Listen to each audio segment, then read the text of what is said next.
لو أنزلنا هذا القرآن على جبل لرأيته خاشعا متصدعا من خشية الله.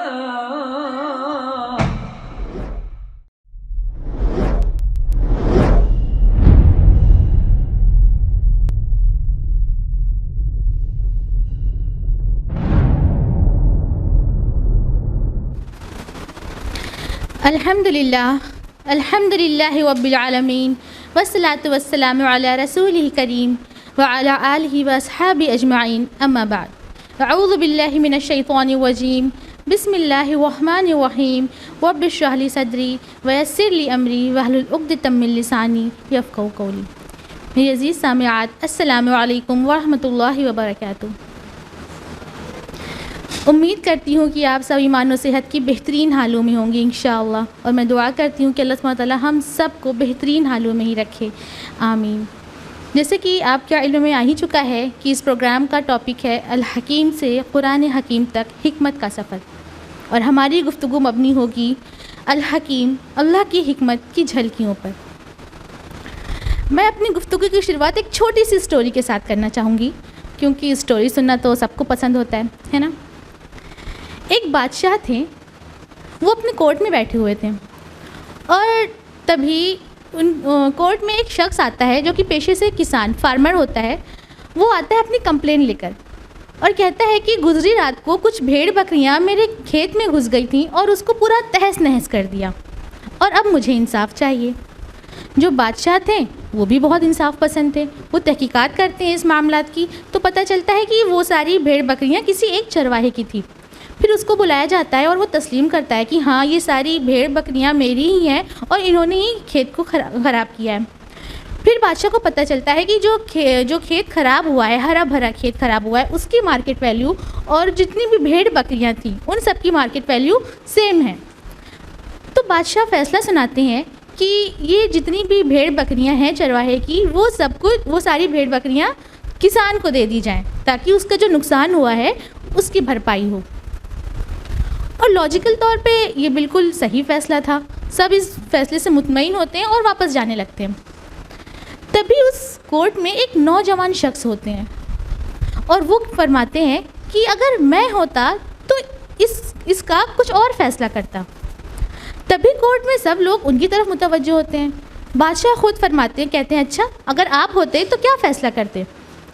پھر وہ نوجوان شخص فرماتے ہیں کہ اگر میں ہوتا تو یہ ساری بھیڑ بکریاں اس کسان کو پرماننٹ طور پر نہیں بلکہ ٹیمپرری طور پر دیتا، اور تب تک میں اس چرواہے کو حکم دیتا کہ وہ اس کھیت میں کام کرے، اور تب تک کام کرے جب تک کہ وہ پھر سے پہلے جیسا ہرا بھرا نہ ہو جائے، اور پھر سے جب دونوں کی مارکیٹ ویلیو سیم ہو جائے تو وہ کھیت اس کے اصل مالک یعنی جو کسان کا تھا اس کو واپس کر دیا جائے، اور جو بھیڑ بکریاں تھیں وہ اس کے اصل مالک یعنی چرواہے کو واپس کر دیا جائے۔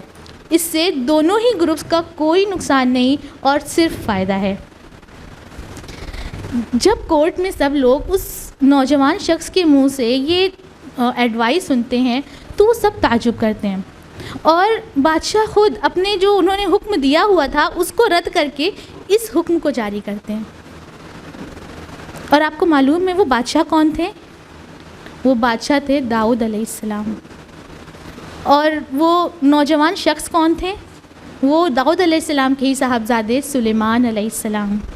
اور اللہ سبحانہ وتعالیٰ اس واقعے کو بیان کرتے ہیں سورہ انبیاء سورہ نمبر 21 آیت نمبر 78 اور 79 میں۔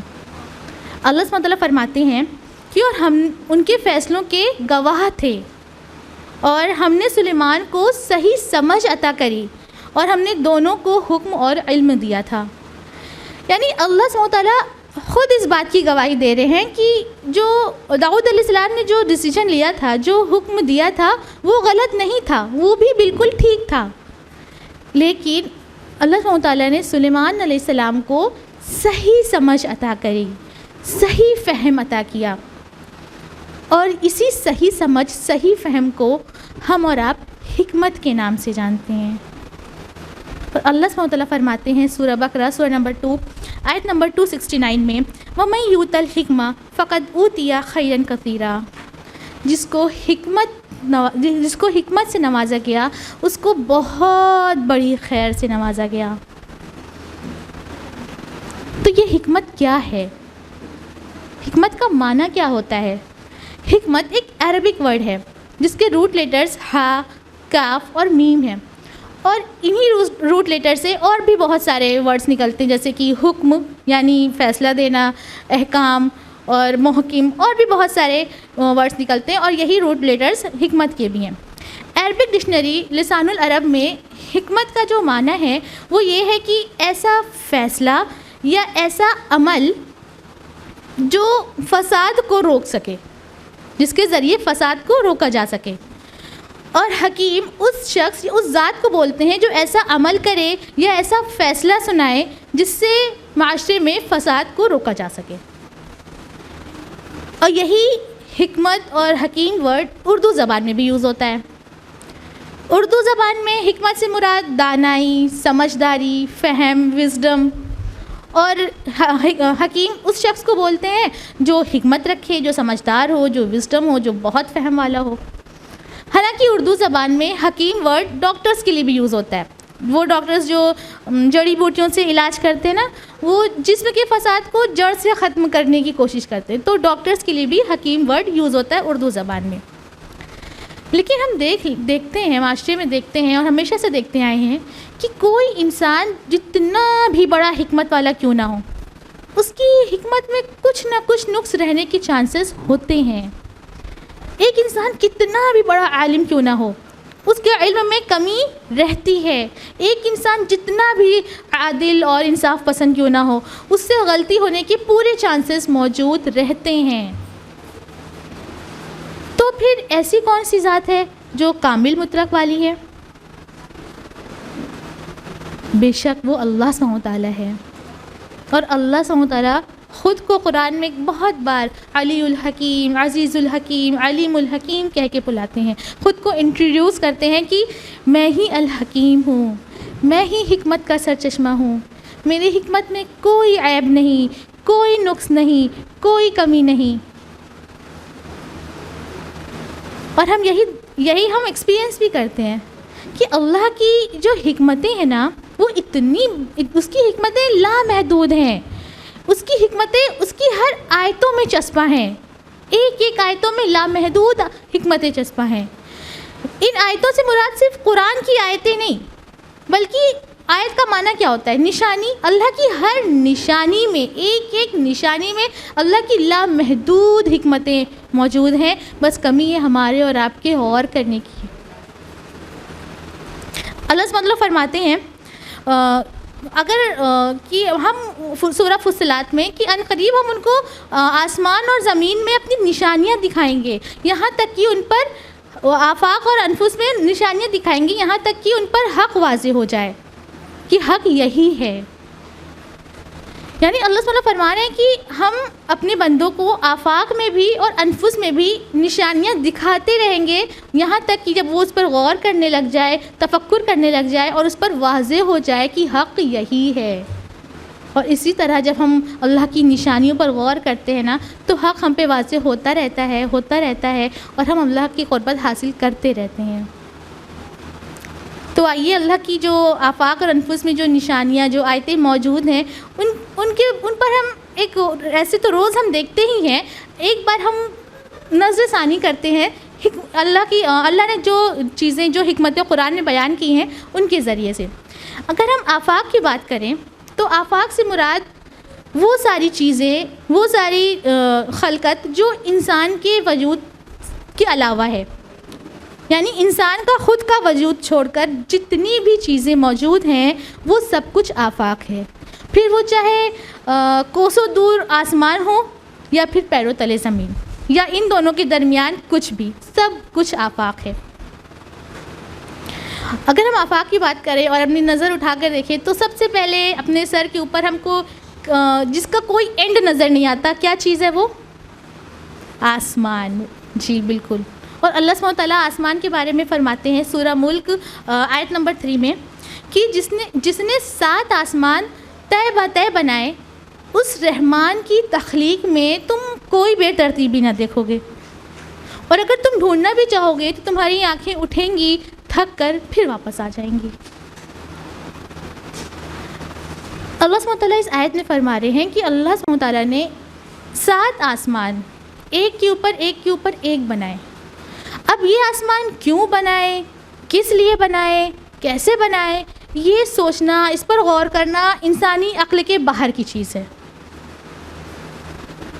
لیکن ہم اس کو ایک آسان طریقے سے، بہت آسان طریقے سے سمجھ سکتے ہیں کہ اگر کیونکہ ہم کو صرف پہلا ہی آسمان دکھ رہا ہے، اس کے اوپر والا آسمان تو ہمیں دکھ نہیں رہا ہے، تو ہم پہلے ہی آسمان تک رہتے ہیں اور زمین کے اوپر رہتے ہیں، یعنی جو ہم کو بیچ میں اسپیس دکھ رہا ہے، اگر ہم اس کی اسٹڈی کریں تو پتہ چلتا ہے کہ اس میں بھی لیئرنگس ہے۔ ان لیئرنگس کے مجموعے کو ہم ایٹماسفیئر بولتے ہیں۔ اب یہ کس لیے ہے؟ اللہ سبحانہ وتعالیٰ فرماتے ہیں سورہ نبا آیت نمبر 12 میں کہ اور ہم نے آسمان کو تمہارے لیے محفوظ چھت بنایا۔ چھت کا کام کیا ہوتا ہے؟ پروٹیکٹ کرنا۔ ابھی ہم لوگ کے اوپر یہاں پر چھت نظر آ رہی ہے، اگر باہر طوفانی ہوا چل جائے، باڑھ آ جائے، تو ہم باہر رہنا پسند کریں گے یا اس چھت کے نیچے؟ آف کورس چھت کے نیچے، کیونکہ یہ چھت ہم کو محفوظ رکھ رہی ہے، ہم کو پروٹیکٹ کر رہی ہے۔ اور پتہ ہے سائنسدان کیا کہتے ہیں ایٹماسفیئر کو، جو لیئرنگس ہے ایٹماسفیئر میں، وہ بولتے ہیں کہ جو ارتھ کے اوپر جو لیئرنگس ہیں وہ ارتھ کی پروٹیکشن شیلڈ ہے، ارتھ کا سیکیورٹی بلینکٹ ہے۔ وہ ارتھ کو جو جتنے بھی میٹرائڈس جا رہے ہیں آ رہے ہیں ان سے ارتھ کو سیف رکھتی ہے، پروٹیکٹ کرتی ہے۔ ہم بہت اوپر نہ جائیں، اپنے ارتھ کی سرفیس جو سطح زمین دکھ رہی ہے نا، اس سے اگر اوپر کی طرف لگ بھگ 8 سے 10 کلومیٹر اوپر جائیں تو ہم کو جو فرسٹ لیئر ملتی ہے ٹروپوسفیئر، اس کا کام کیا ہے؟ اس کا کام ہے ارتھ کے ٹیمپریچر کو مینٹین رکھنا۔ جب سن ریز اس پر ٹروپوسفیئر پہ پڑتی ہے تو وہ 85 to 95% ہیٹ کو خود میں ایبزارب کر لیتی ہے، اور پھر وہ ارتھ کی ضرورت اور ارتھ کی نیڈ کے مطابق ہیٹ کو ریلیز کرتی ہے، تاکہ جو ہماری ارتھ ہے، جو ہماری زمین ہے، نہ اتنی گرم ہو جائے کہ وہ آگ کا گولا بن جائے، اور نہ اتنی ٹھنڈی ہو جائے کہ برف کا گولا بن جائے۔ اس طرح وہ لیئر پروٹیکٹ کر رہی ہے ہماری زمین کو۔ اس کے اوپر جاتے ہیں، ہمیں دوسری لیئر ملتی ہے اسٹریٹوسفیئر۔ اسی لیئر کا ایک پارٹ ہے اوزون لیئر، اور اوزون لیئر پتہ ہے کیا ہے؟ ارتھ کے لیے بہت قیمتی تحفہ۔ اب تک جتنی بھی کھوج ہوئی، جتنے بھی پلانٹس کھوجے گئے، جتنی بھی گیلیکسیز کھوجی گئیں، کسی بھی ایک پلانٹ پر اوزون لیئر نہیں ہے سوائے ارتھ کے۔ اور اوزون لیئر کا کام کیا ہے؟ سن کی جو الٹرا وائلٹ ریز آ رہی ہیں نا، اس سے ارتھ کو پروٹیکٹ کرنا۔ سوچئے اگر یہ اوزون لیئر کچھ سیکنڈز کے لیے کام کرنا چھوڑ دیں، یا پھر اس کا فنکشن امبیلنس ہو جائے، تو پتہ اس کا نتیجہ کیا ہوگا؟ اس کا نتیجہ یہ ہوگا کہ آج ہم جو اپنی سافٹ اور ہائیڈریٹڈ اسکن لے کر اس پر فخر کرتے ہیں، فوٹوز کلک کرتے ہیں، سوشل میڈیا پہ اپلوڈ کرتے ہیں، ویوز اور لائکس کا ویٹ کرتے ہیں اپنی اس اسکن پر، یہ اسکن ہمارے جسم پہ لگے بھسم ہو جائے گی، اور زمین پر نیچرل ڈیتھ سے زیادہ اسکن کینسر سے ڈیتھ ہونے لگے گی۔ کبھی ہوا ایسا؟ کبھی سنا آپ لوگوں نے ایسا ہوا ہو؟ نہیں ہوا نا؟ سبحان اللہ، اللہ اکبر۔ اللہ سبحانہ وتعالیٰ، ہم دن بھر میں آسمان کی طرف کتنی بار دیکھتے ہیں، لیکن کیا ہم کبھی اس کی ان حکمتوں کے بارے میں غور کرتے ہیں کہ یہ اللہ سبحانہ وتعالیٰ نے کتنی حکمت کے تحت اس آسمان کو بنایا، اور یہ آسمان کے اندر جو لیئرنگس ہے، اس کے بیچ میں جو لیئرنگس ہے، جو ایٹماسفیئر ہے، وہ کس طرح سے ہم کو سیو کر رہا ہے، ہم کو پروٹیکٹ کر رہا ہے۔ اسی آسمان میں ہم کو سورج، چاند، ستارے بھی نظر آتے ہیں۔ حالانکہ بہت کچھ ہے، پورا یونیورس کا اینڈ ابھی تک پتہ نہیں چلا، لیکن جو ہم کو نظر آ رہا ہے وہ سورج، چاند، ستارے ہی نظر آ رہے ہیں نا۔ تو اگر ہم سورج چاند کی بات کریں تو اللہ سبحانہ فرماتے ہیں سورہ یونس سورہ نمبر 10 آیت نمبر 5 میں کہ وہی ہے جس نے سورج کو روشنی بنایا، چاند کو نور بنایا، اور ان کی منزلیں مقرر کر دیں تاکہ تم سالوں کی گنتی اور حساب جان سکو. اور ہم بخوبی جانتے ہیں کہ آج ہمارے پاس سولر کیلنڈر بھی موجود ہے اور لیونر کیلنڈر بھی موجود ہے. اور وہ یہ چاند اور سورج رکے ہوئے، ہم لوگ کو لگتا ہے کہ رکا ہوا ہے، لیکن وہ دیکھنے میں لگتا ہے کہ رکا ہوا ہے، لیکن وہ رکا ہوا نہیں ہے.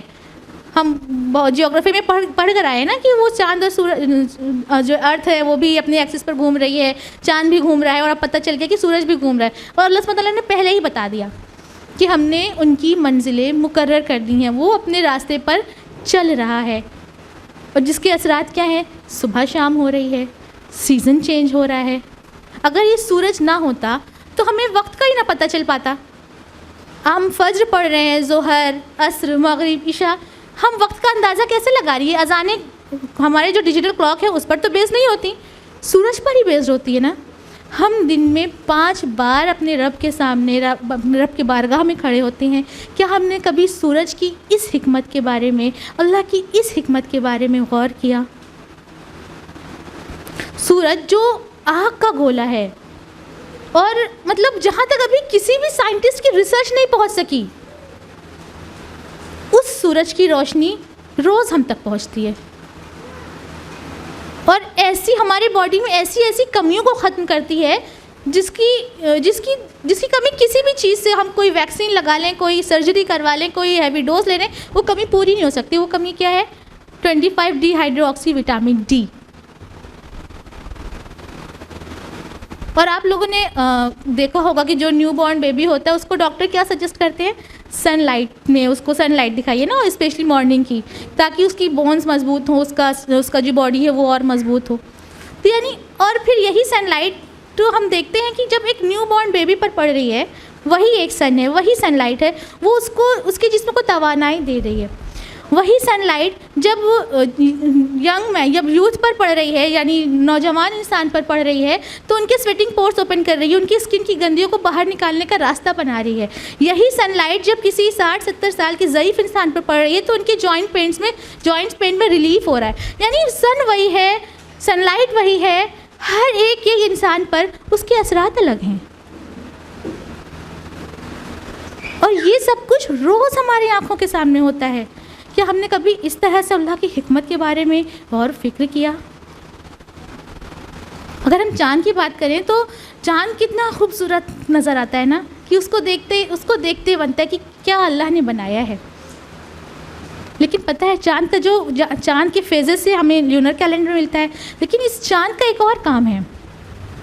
چاند کا جو گریویٹیشنل پل ہوتا ہے نا، وہ ہمارے ارتھ پہ جتنے بھی اوشنس ہیں، سیز ہیں، ریورس ہیں، ان کی لہروں کو کنٹرول کرتا ہے. اور اگر یہ تھوڑا سا امبیلنس ہو جائے تو جو پورے ارتھ پر جو 20-30% ہماری زمین ہے وہ سب ختم ہو جائے، ہماری ارتھ اپنے ہی ایکسس پر وابل کرنے لگ جائے. سائنسدان بتاتے ہیں کہ یہ چاند اور سورج ایگزیکٹ ارتھ سے اتنی ہی دوری پر موجود ہے جس سے ارتھ کو صرف فائدہ پہنچ سکے. اگر یہ 1 سینٹی میٹر بھی اپنے ایگزیکٹ پلیس سے آگے پیچھے اوپر نیچے رائٹ لیفٹ ہوتے تو ارتھ پر لائف ایگزسٹ ہی نہیں کرتی. ہم روز ان سب چیزوں کو دیکھتے ہیں، اپنی آنکھوں کے سامنے دیکھ رہے ہوتے ہیں. کیا کبھی اللہ کی ان حکمتوں کے بارے میں غور کیا ہم نے؟ اور ستارے دیکھنے میں کتنے لگتا ہے کہ اللہ سبحانہ تعالیٰ نے لائٹس لگا دی ہیں آسمان میں، ہے نا، سجایا ہوا ہے آسمان کو. بے شک سجایا ہے، لیکن اس کا اور بھی کام ہے. اللہ سبحانہ فرماتے ہیں سورہ نحل سورہ نمبر 16 آیت نمبر 16 میں کہ یہ جو ستارے ہیں نا، اور ستاروں سے تم راستے پاتے ہو. یعنی ستارے راستہ پانے کے ذریعے، ڈائریکشن کے لیے یوز ہوتے ہیں ستارے. سپرفیشل طور پہ لگ سکتا ہے کہ ارے یہ تو بہت پرانے زمانے کی بات ہے، جب لائٹ نہیں تھی، نیویگیشن سسٹم نہیں تھا، GPS نہیں تھا، لوگ اندھیروں میں نکلتے تھے، جرنی کرتے تھے تو چاند اور ستاروں کی روشنی میں وہ چلتے تھے. یہ بہت سپرفیشل بات ہے. اور حقیقت کیا ہے پتہ ہے؟ حقیقت یہ ہے کہ آج جو نیویگیشن سسٹم جس کے ذریعے بڑے بڑے بزنس ٹریڈ اوشین سے ایک ملک سے دوسرے ملک جاتے ہیں، اس کا بیس ستاروں کی چال ہے. آج ہم GPS آن کر کے اپنے گھر سے باہر نکلیں اور پورے دنیا میں گھوم کر پھر واپس اپنے گھر میں آ جائیں، اس کا بیس ستاروں کی چال ہے. حالانکہ یہ کام ڈائریکٹ نہیں ہوتا، بہت سارے بیچ میں پروسیس آتے ہیں، جیسے کہ جی پی ایس کوآرڈینیٹس کو لوکیٹ کرتا ہے، کوآرڈینیٹ سیٹلائٹ کو لوکیٹ کرتا ہے، اور سیٹلائٹ ان ستاروں کی چال کو لوکیٹ کرتا ہے، یعنی بیس ستاروں کی چال ہی ہے. ہم آج آن لائن آرڈر کرتے ہیں، وہ امریکہ سے کینیڈا سے سامان پک اپ ہوتا ہے، پھر ہمیں ہمارے ڈور پر وہ سامان ملتا ہے. لیکن ہم کبھی آن لائن آرڈر کرتے وقت اس بات پر غور کرتے ہیں کہ جو تارا اتنی دور ہے، اس کے ذریعے اس کی اللہ کی اس حکمت کے ذریعے وہ سامان اتنی کروڑوں کلومیٹر دور سے ہمارے پاس آیا ہے. اگر نہیں کرتے تو یہ ہمارے لیے موضوع تذکیہ ہونا چاہیے. خیر، یہ تو تھی آسمان کی باتیں جو ہم نے بہت بریف میں اور چنندہ پوائنٹس کے ساتھ بتائیں. اب آتے ہیں اپنے زمین کی طرف. زمین کے لیے اللہ سبحانہ وتعالیٰ فرماتے ہیں سورہ ہجر سورہ نمبر 15 آیت نمبر 19-20 میں کہ اور زمین کو ہم نے پھیلایا اور اس میں پہاڑ گاڑ دیے اور ہر چیز ایک انداز سے اگائی. ایک انداز سے، نہ بہت زیادہ نہ بہت کم، ایک انداز سے اگائی. اور ہم ان میں سے تمہارے لیے اور جن کے لیے تم رزق نہیں بنتے ان کے لیے بھی اسباب معاش رکھتے ہیں. سبحان اللہ. یعنی اللہ سبحانہ فرما رہے کہ اس زمین کو ہم نے تمہارے لیے پھیلایا ہے، اس میں تمہارے لیے بھی رزق موجود ہے اور ان کے لیے بھی رزق موجود ہے جن کو تم نہیں جانتے، جن کے لیے تم کبھی رزق بن ہی نہیں سکتے.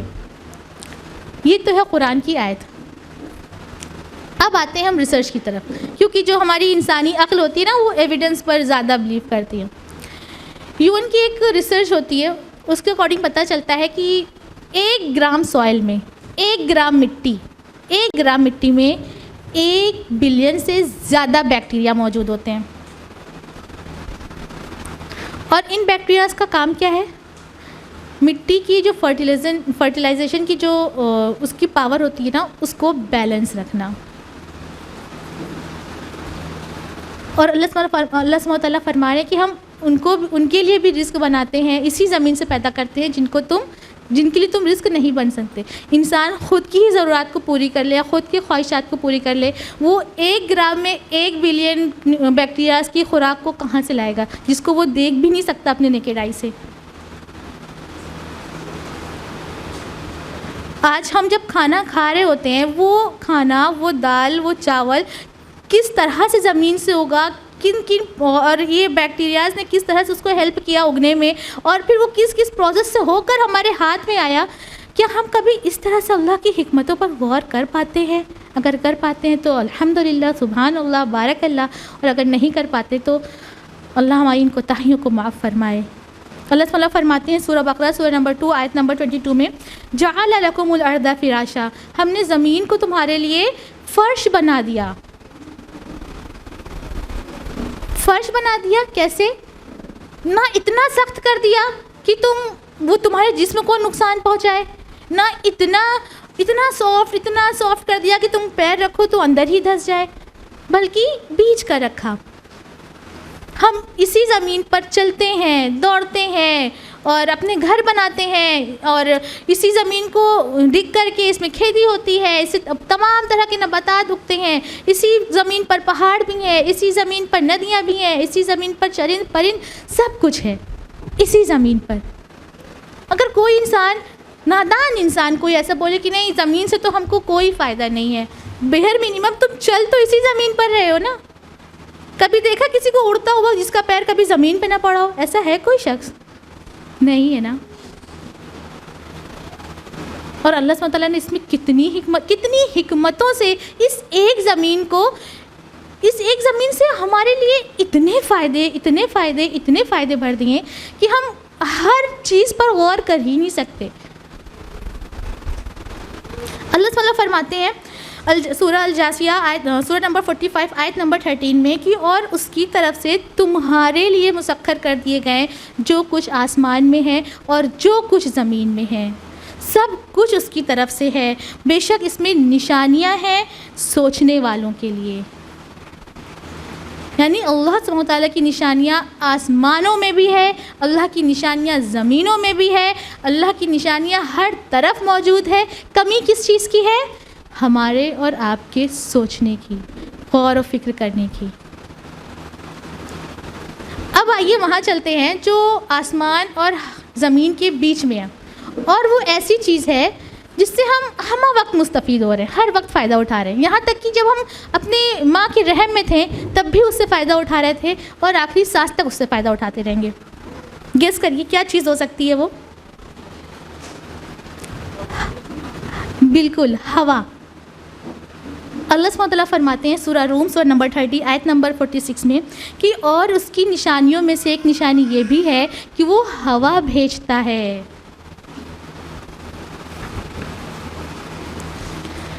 یہ ہوا کتنی اسموتھ ہے نا، مطلب جب ہمارے جسم کو چھوتی ہے تب ہم کو راحت آتی ہے، جبکہ یہی ہوا کچھ ادر پلانٹس پہ اس طرح چلتی ہے کہ اگر ایک انسان بنا پروٹیکشن کے وہاں پر کھڑا ہو جائے تو اس کے ہڈیوں سے گوشت جدا ہو جائے۔ یہی ہوا کچھ ادر پلانٹس پہ اس طرح چلتی ہے کہ اگر انسان وہاں پر کھڑا ہو جائے تو وہ وہاں پر کھڑا پگھل جائے، لٹرلی پگھل جائے، اتنی زہریلی ہوا۔ لیکن جب یہ ہوا اس زمین پر ہمارے اور آپ کے لیے چلتی ہے تو وہ ہم لوگوں کو اندر سے ریفریش کر دیتی ہے۔ ہم اسے انہیل کرتے ہیں تو وہ آکسیجن بن کر ہم کو ایک نیو لائف دیتی ہے، جب ہم اسے ایکسہیل کرتے ہیں تو وہ کاربن ڈائی آکسائڈ بن کر ان پیڑ پودوں کے لیے نفع بخش ہو جاتی ہے۔ اور یہی ہوا اپنے ایوریج ردم سے تھوڑا سا اوپر ہو جائے تو ہماری جان ہلاکان کہ ارے طوفان آ گیا، جان مال کا نقصان ہو گیا۔ یہی ہوا تھوڑی سی نیچے آ جائے، اسپیڈ اس کی کم ہو جائے، تب بھی جان ہلاکان کہ ارے بہت گرمی ہے، ہوا نہیں چل رہی ہے، حالانکہ وہ چلتی رہتی ہے، بس اسپیڈ کم ہوتی ہے۔ نہ ہو ہوا تو ہم رہے ہی نہ، ہوا موجود ہوتی ہے بس اس کی اسپیڈ کم ہو جاتی ہے، تب بھی جان ہلاکان۔ اور ہم اللہ سے دعا کرنے لگتے ہیں کہ اللہ پاک بہت ہیومیڈیٹی ہو رہی ہے، بہت امس ہو رہی ہے، اچھی سی ہوا چلا دیجئے، بارش کر دیجئے، ہے نا۔ اور پھر اللہ سبحانہ کیا فرماتے ہیں سورہ نمبر 15 آیت نمبر 22 میں، اور ہم ہوا کو بادل اڑانے والی بھیجتے ہیں۔ اللہ تمہاری دعا قبول کر کے تمہارے لیے ہوا کو بادل اڑانے والی بھیجتا ہے۔ جو ہوا ہمارے جسم کے روئیں کو سہرا دیتی ہیں، جو ہوا گھاس پر بھی اگر ٹچ ہو تو گھاس کو لہرا دیتی ہیں، وہی ہوا ہزاروں ٹن کے بادلوں کو ایک جگہ سے اٹھا کر دوسری جگہ لا کر اکٹھا کر دیتی ہیں صرف اللہ کے حکم سے۔ اور اس کی حکمت کیا ہے؟ کیوں کرتی ہیں وہ ایسا؟ اللہ سبحانہ فرماتے ہیں سورہ زخرف سورہ نمبر 43 میں کہ اور وہی ہے جس نے بارش برسائی پانی سے اور پھر اس سے ہر قسم کی نباتات اگائی، اس کی حکمت یہ ہے کہ اللہ سبحانہ تعالیٰ اس زمین سے ہر قسم کی نباتات اگاتا ہے تاکہ ہم اور آپ کھا سکیں، پی سکیں، ہم بھوکے نہ مریں۔ کیا ہم کبھی اس طرح سے ہوا کو محسوس کرتے ہیں؟ ہوا کی اس حکمت پر، اللہ کی اس حکمت پر غور و فکر کر پاتے ہیں؟ اگر کر پاتے ہیں تو بہت اچھی بات ہے، الحمدللہ، اور نہیں کر پاتے تو یہ ہمارے لیے موضوع تزکیہ ہونا چاہیے۔ اللہ سبحانہ تعالیٰ ہم سب کو ایسی بصیرت دے کہ ہم اللہ کی ہر آیتوں میں اس کی حکمتوں کو تلاش کر سکیں انشاءاللہ۔ یہ تو تھی آفاق کی باتیں کہ آسمان میں اتنی آیتیں موجود ہیں، اس میں اللہ کی حکمتیں موجود ہیں، زمین میں اللہ کی اتنی حکمتیں موجود ہیں، ان دونوں کے بیچ جو ہوا جو بادل ہیں اس میں ان کی اللہ کی لامحدود حکمتیں موجود ہیں۔ اب آتے ہیں انفس پر، اپنے وجود پر، کیونکہ ہم نے آفاق کی بات کرے اور انفس کی بات نہ کرے تو آدھی رہ جائے گی، ہے نا۔ اللہ مطلب فرماتے ہیں سورہ زاریات سورہ 51 آیت نمبر 21 میں کہ اور خود تمہارے وجود میں اللہ کی نشانی ہے، کیا تم دیکھتے نہیں؟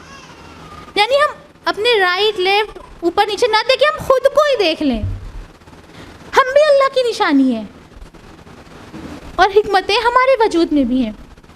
اللہ تعالیٰ فرماتے ہیں سورہ نمبر 76 آیت نمبر 1 میں کہ کیا انسان پر ایسا وقت نہیں گزرا جب وہ قابل ذکر بھی نہیں تھا؟ یعنی ایک وقت ایسا تھا جب نہ آپ تھے نہ ہم تھے، نہ آپ ہم کو پہچانتے تھے نہ ہم آپ کو پہچانتے تھے، بلکہ ہم خود کو بھی نہیں پہچانتے تھے۔ لیکن اس وقت بھی ایک ذات ایسی تھی جو ہم کو اور وہ ذات ابھی بھی ہے اور انشاءاللہ اور ہمیشہ رہے گی، اس میں کوئی بھی شک کی بات، وہ ذات ہمیشہ رہے گی جو عالم ارواح سے ہم کو پہچانتی ہے، ہمارا خیال رکھ رہی ہے، ہم کو پال رہی ہے۔ کیونکہ اس زمین پر ہم صرف اور صرف اور صرف اس کی بندگی کر سکیں، اور جبکہ ہمارا حال آج اس سے بالکل برعکس ہے۔ اللہ سبحانہ فرماتے ہیں سورہ مرسلات سورہ نمبر 77 آیت نمبر 20 میں کہ کیا ہم نے تم کو ایک حقیر پانی سے پیدا نہیں کیا؟ حقیر پانی یعنی ایسا پانی جو مشکل سے نظر آتا ہے، اور اگر نظر آ بھی جائے تو ہم اپنی ناک بھونسی سکوڑ لیں، ایسے پانی سے پیدائش ہوئی ہے انسان کے جسم کی۔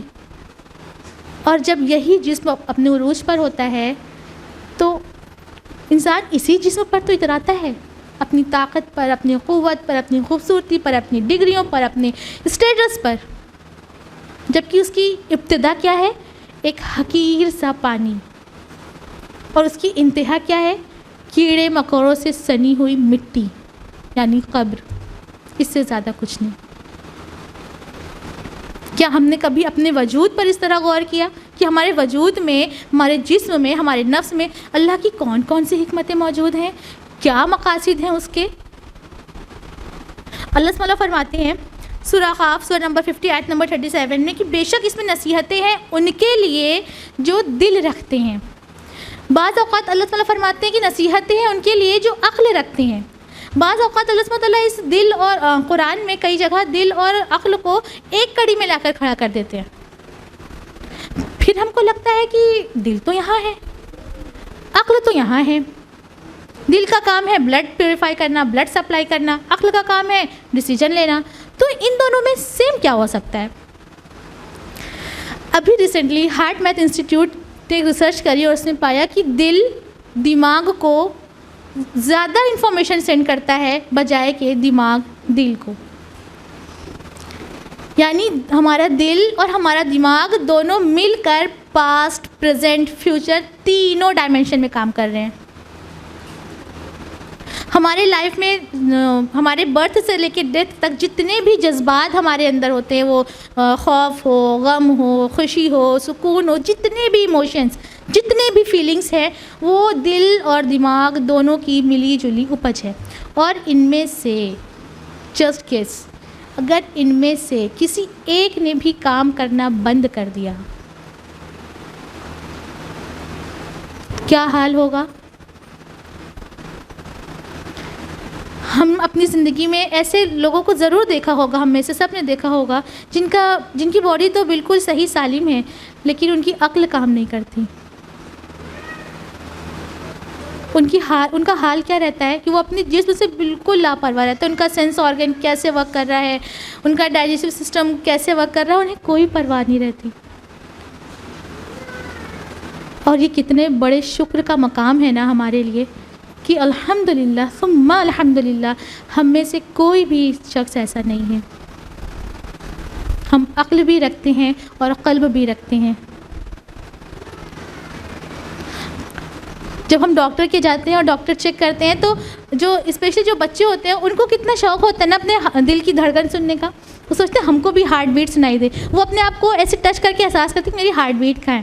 اور اللہ سبحانہ تعالیٰ نے اس ہارٹ بیٹ کو کتنی پرفیکٹ ردم میں رکھا ہے نا، 120/80۔ یہی ہارٹ بیٹ 10-20 اوپر پر ہو جائے تب بھی جان ہلاکان، یہی ہارٹ بیٹ 10-20 نیچے ہو جائے تب بھی جان ہلاکان۔ اور اسی ہارٹ کو، اسی قلب کو اللہ سبحانہ تعالیٰ نے ہماری روح کا مقام بنایا۔ ہم اپنے جسم کی تو پھر بھی جیسے تیسے تھوڑی بہت کیئر کر لیتے ہیں، بھوک لگتی ہے تو کھانا کھا لیتے ہیں، پیاس لگتی ہے پانی پی لیتے ہیں، لیکن کیا اپنے روح پر غور کرتے ہیں کہ ہماری روح ہم سے کیا طلب کر رہی ہے؟ اللہ سبحانہ تعالیٰ نے کیوں روح بنایا؟ یہ روح ایسی چیز ہے جو اگر انسان کے جسم سے الگ کر دی جائے تو پھر یہ انسان کا جسم نہیں کہلائے گا، لاش کہلائے گی، لاش۔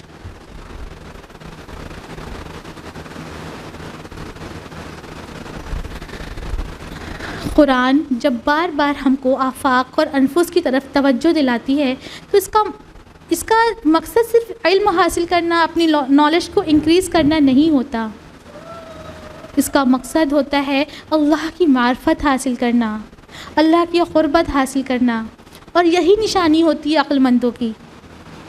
اللہ سبحانہ وتعالیٰ فرماتے ہیں سورہ آل عمران سورہ نمبر 3 آیت نمبر 191 میں کہ جو کھڑے بیٹھے اور کروٹوں پر لیٹے ہوئے اللہ کا ذکر کرتے ہیں اور آسمانوں اور زمین کی پیدائش پر غور و فکر کرتے ہیں۔ اور انسان اپنی چھوٹی سی عقل کا یوز کر کے سوچتا ہے کہ جتنی بھی چیزیں ہمیں آفاق میں دکھ رہی ہیں، انفس میں ہیں، اس کو اپنے حساب سے چلائیں، اپنے حساب سے، جبکہ اس کی عقل، اس کی سوچ سمجھ بہت محدود ہے، لمیٹڈ ہے۔ اور اس کا نتیجہ کیا ہوتا ہے؟ صرف اور صرف خسارہ۔ جب انسان نے اللہ کی کسی آیت میں جو حکمتیں موجود ہیں اس میں دخل اندازی کی ہے، تب انسان کو خسارہ ہوا۔ ایک چھوٹا سا ایگزامپل، اگر رات اللہ تعالیٰ نے کس لیے بنائی؟ سونے کے لیے۔ صبح کس لیے بنائی؟ اٹھ کر پھر سے اپنے واپس کام پہ لگنے کے لیے۔ اور آج ہماری اکثریت کا کیا ہے، کیا روٹین ہے؟ وہ رات کو جاگتے ہیں، صبح سوتے ہیں، اور نتیجہ مینٹل ڈس آرڈر، فزیکل ڈس آرڈر، سائیکولوجیکل ڈس آرڈر، مطلب ڈس آرڈر ہی ڈس آرڈر، ہر طرف ڈس آرڈر۔ اور یہی حال آفاق کا بھی ہے۔ گلوبل وارمنگ، پیسٹی سائڈ چھڑکاؤ، کالونی کولیپس، بہت ساری چیزیں ہم لکھنے بیٹھ جائیں تو یہیں عصر، مغرب، عشاء، فجر سب یہیں ہو جانے والی ہے۔ یعنی جب انسان اپنی محدود عقل کو اللہ کی لامحدود حکمتوں کو چینج کرنے کے لگاتا ہے، وہ صرف اس کا ہاتھ اٹھتا تو پورے جوش سے ہے، خالی اپنے آپ کو کر نیچے گر جاتا ہے۔ تو اللہ نے ہم کو ہمارے انفس میں، ہمارے آفاق میں جو بھی نشانیاں، جو بھی آیتیں موجود رکھی ہیں، قرآن ہم کو بار بار اس طرف اس لیے متوجہ کرتا ہے تاکہ ہم اس پر غور و فکر کریں، اللہ کی حکمتوں کو محسوس کریں اور اللہ کی معرفت کو حاصل کر سکیں۔ یہی قرآن کا مقصد ہے۔ تفکر سے شکر سے محبت سے اللہ کی مکمل فرما برداری۔ تو آئیے ہم سب یہاں پر عہد کرتے ہیں کہ انشاءاللہ ہم ہر چیز پر تو غور نہیں کر سکتے، لیکن پھر بھی جو چیزیں ہم دیکھ رہے ہیں، جو چیزیں ہم فیل کر رہے ہیں، پھر چاہے وہ آسمان ہو، سورج ہو، چاند ہو، ستارہ ہو، ہوا ہو، ہمارا دل ہو، ہمارے سننے اور دیکھنے اور بولنے کی صلاحیت ہو، ہمارے بھول جانے کی عادت ہو، ہمارے یاد رکھنے کی عادت ہو، وہ بھی اللہ کی حکمت ہے، اس پر غور کریں۔ اور آپ کو معلوم ہے جو تھکان ہوتی ہے نا، انسان کو زیادہ کام کر کے تھک جاتا ہے، وہ بھی اللہ کی حکمت ہے۔ اللہ نہیں چاہتا کہ اس کا بندہ اپنی جان پر ظلم کرے، وہ تھکان دے دیتا ہے کہ بندہ تھک جائے، آرام کر لے، وہ نیند دے دیتا ہے کہ ہمارا بندہ سو جائے اور اس کی انرجی پھر سے ریسیٹ ہو جائے۔ اور جب ہم اپنی نظروں کو بدلیں گے اور اللہ کی آیتوں کو اس کی حکمتوں کے ذریعے دیکھنے لگیں گے نا، تو ہماری نظر بدل جائے گی۔ بارش کا پانی صرف پانی نہیں، رحمت نظر آئے گا، سورج کی روشنی تدبیر نظر آئے گی، دل کا دھڑکنا کوئی صرف بایولوجیکل پروسیس نہیں، اللہ کا تحفہ نظر آئے گا انشاءاللہ۔ اسی طرح اور میں دعا کرتی ہوں اللہ سبحانہ تعالیٰ سے کہ وہ ہم سب کو ایسی بصیرت عطا کرے کہ اللہ کی موجود ہر نشانی جس سے ہم مستفید ہو رہے ہیں اس پر غور و فکر کرنے کی صلاحیت دے اور اس کی حکمتوں کو تلاشنے کی صلاحیت دے، تاکہ ہم اللہ کے قریب ہو سکیں، اللہ کی معرفت حاصل کر سکیں۔ آمین ثم آمین۔ ایک دعا کے ساتھ میں اپنی گفتگو اہتمام دینا چاہوں گی۔ سورہ آل عمران کی آیت ہے، سورہ نمبر 3 آیت نمبر 191، ربنا ما خلقت ھذا باطلا، ربنا ما خلقت ھذا باطلا، ربنا ما خلقت ھذا باطلا۔ اے ہمارے رب، تو نے کوئی بھی چیز بے مقصد نہیں بنائی، سبحانکا، تو پاک ہے، فقنا عذاب النار، بس ہمیں آگ کے عذاب سے بچا لے، فقنا عذاب النار، بس ہمیں آگ کے عذاب سے بچا لے، فقنا عذاب النار، بس ہمیں آگ کے عذاب سے بچا لے۔ آمین ثم آمین۔ وآخر دعوانا الحمدللہ رب العالمین، والسلام علیکم ورحمۃ اللہ وبرکاتہ۔